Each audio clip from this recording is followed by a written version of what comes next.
Dear artists, I have some bad news for you. Before you can sell any art, you need to understand pain. I don't mean your pain. I mean your customer's pain. What is the perceived pain point they may have, and how are you going to be the one to fix it? I'm Dave, this is The Hungry Artist, and today what I'm going to talk about are different objections you might get from potential customers, potential collectors, about buying into your work, and some strategies about how to talk to them in a way that makes them more interested in taking that art off your hands. Now, the first problem or pain point that you are going to see from customers is most likely going to be about the price. If they perceive it to be too high, or they perceive it to not be of the value that they want to make an investment in, then they are going to walk away. Whenever somebody talks to you about the price, I advise you strongly to find a different thing to talk about. The minute they start going into the price conversation, you've probably already lost them. Number two is the art's relevance or meaning, and it's because people look at a piece and they may not particularly get it right away. There's something beautiful about it,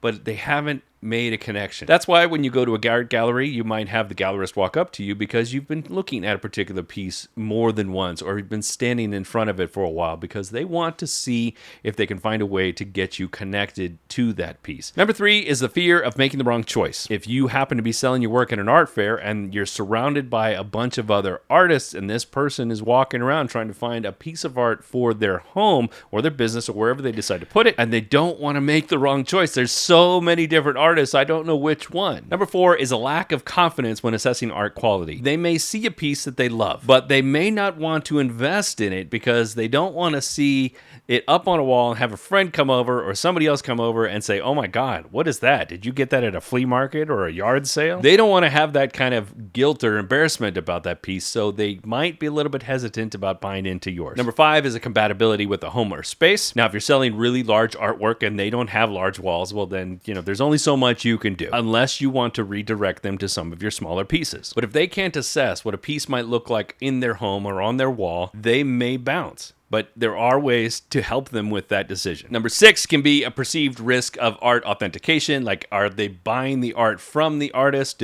Can you be trusted? Are they buying it from a gallery? Are you sure it's real? Probably not your biggest issue, because if you're selling directly to customers, then obviously it's your work, maybe, hopefully. Number seven is a lack of knowledge about art and artists. They may feel completely inadequate about having a conversation about art and artists, and that gives them pause about buying in because I don't even know if I understand it enough to put my money into it. Another pain point would be the difficulty of interpreting art. They feel like they need to find the deeper purpose within a particular piece. And they may not want to talk to you about it because if they get it wrong, then they're going to feel foolish. And if they feel foolish, then they're not going to buy. And last one might be concerns about art maintenance.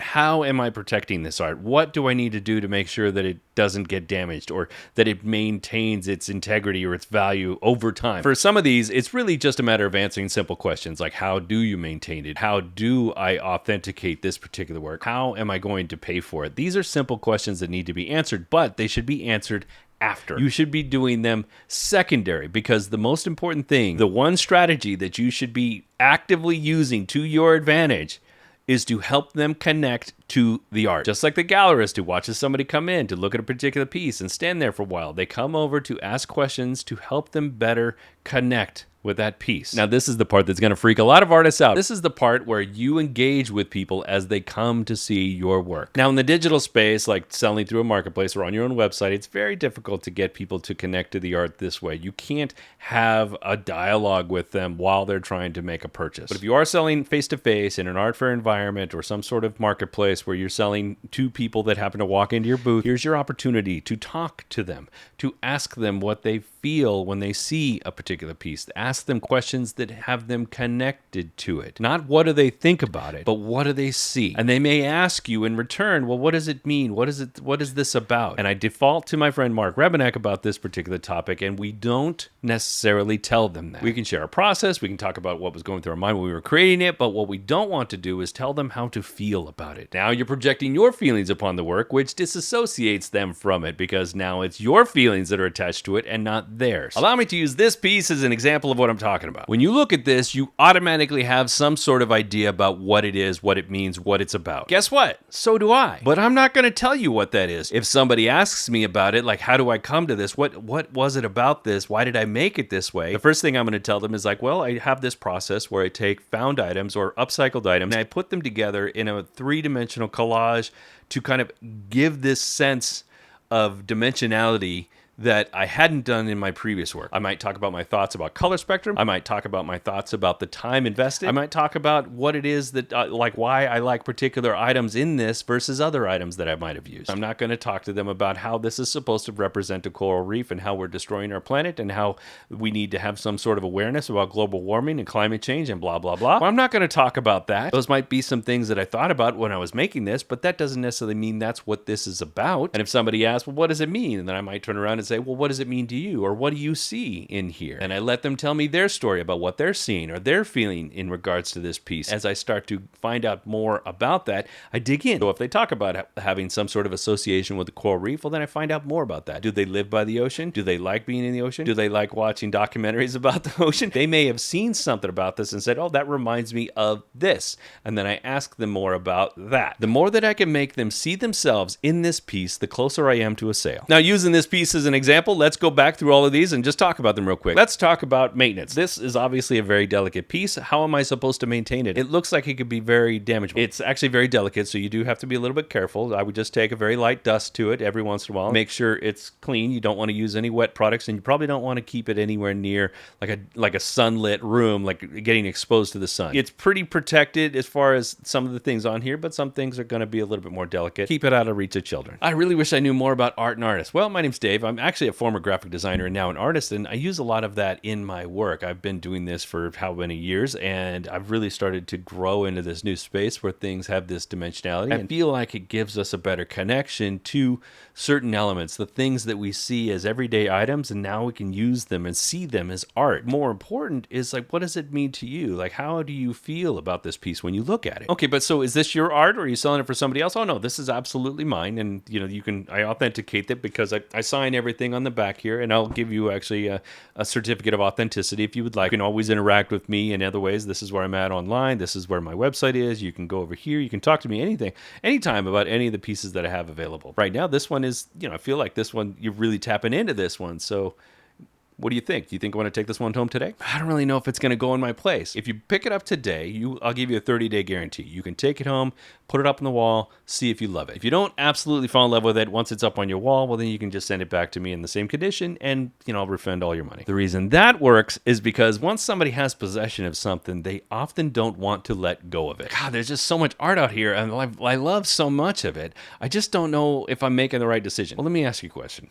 How does this one make you feel? Do you feel deep inside that this has some sort of relevance to you? What is it that you see? And maybe it's about the connection to this piece versus just how good it looks. The price is pretty high. I don't know if I'm willing to make that kind of investment right now. I totally get it. When we're trying to make an investment in art, it can be a little bit scary, especially if the price tag is a little bit higher than what we expected to pay for something. One of the things that I like to keep in mind is how much value is this piece of art going to give me over the lifetime? Like, it's not like I'm buying a car where in a couple of years I may go turn around and buy a new one. This is a piece of art that's going to sit up on my wall for a very long time, and it might even get passed down to different family members over time as well. What is the lifetime value of this particular piece, and how much joy is it going to bring you as it's sitting up on your wall and you get to have a good thought about our conversation today and what this connection is to this piece? And you may have stories to tell about this to other people once they see it and they go up and they look at it and they go, oh my God, that piece of art is amazing. Tell me more about it. And now you've had a conversation with me and you can talk about it with the utmost security and understanding of that what this piece is all about to you. It really is beautiful and I love it, but I just don't know if I want to spend that much today. I totally understand, but I see that you kind of dig the piece, and if you're really that interested, then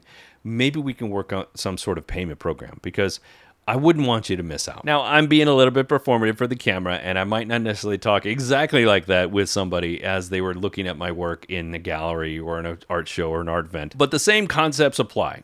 It's all about making sure they are connected to the piece. If we're just talking about the silly little nuances that keep people from buying, then we've lost the fight. We want to keep them engaged. We want to keep them involved in the piece. We want to make sure they are connected. But we don't want to pressure them too much because we're not that. We're not the car salesman type. We're not going to pressure people into buying our work. We just want to present a value that they haven't thought of before. And if they love our work, but they still walk away, we'll just make sure that they stay connected. Make sure they join your email list. Make sure they follow you on social media so that they can stay continually connected to you and your work. And every time you produce new work, you can share it with them. And hopefully that will trigger them to come back and maybe buy the piece that they didn't buy before if it's still there, or buy something new because they fell in love with something even better and maybe even bigger and better and costlier. If you enjoyed this conversation about selling and you want to dive a little bit deeper, or you want to dig into areas about how to do better selling online through your marketplace or whatnot, then go down to the comments and let me know exactly what it is that you enjoyed and what you'd like to hear more. While you're headed down there, make sure you hit the like button because that's going to make me so happy, and you want me happy, don't you? Actually, it'll make you happy too. It's like a dopamine hit that's just crazy. That little click of that little thumb, it's like, oh, that feels so good. Oh, that feels so good. But don't do it twice because that turns it off. Do it, if anything, 3 times or 5 times or 7 times. And if you want to watch something else that makes you feel good, then you're going to want to watch that one right there. Okay, that's it, guys. I've been Dave. You've been awesome. And go sell some art. I'll see you next time.